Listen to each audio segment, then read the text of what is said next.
संघटन सृजनची बैठक नव्हे तर संघटन सृजनची प्रक्रियेतला जो महत्वाचा जो टप्पा आहे तो काल काँग्रेस मुख्यालयामध्ये संपन्न झाला आणि यामध्ये एकंदरीत महाराष्ट्रात जिल्ह्यामध्ये तालुका स्तरावर अखिल भारतीय स्तरावरून गेलेले जे सर्व निरीक्षक होते यांनी आपला जो अहवाल आहे हा अहवाल सादर केला।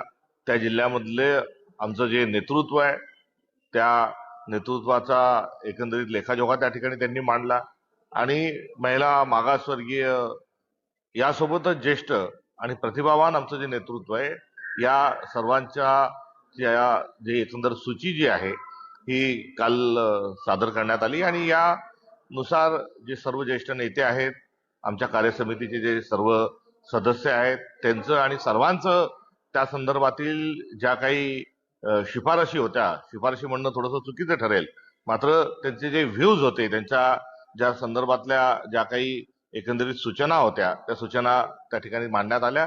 या सर्वांचं एकत्रित ही आता गोळाबेरीज होईल आणि यामधून 72 जिल्ह्याला जिल्हाध्यक्ष जे आहेत हे मिळतील। ती प्रक्रिया अत्यंत पारदर्शक आहे। मोठ्या प्रमाणावर त्या ठिकाणी कार्यकर्त्यांशी चर्चा झालेली आहे, तालुका पातळीपर्यंत निरीक्षक गेलेले आहेत। त्यामुळे ही प्रक्रिया इतर राज्यात सुरू झाल्यानंतर महाराष्ट्रात अत्यंत सुलभ सोप्या आणि खेळीमेळीच्या वातावरणामध्ये ही प्रक्रिया महाराष्ट्रात संपन्न झाली। लवकरच या सगळ्या प्रक्रियेचं जे फलित आहे जिल्हाध्यक्षांचं हे बाहेर येईल।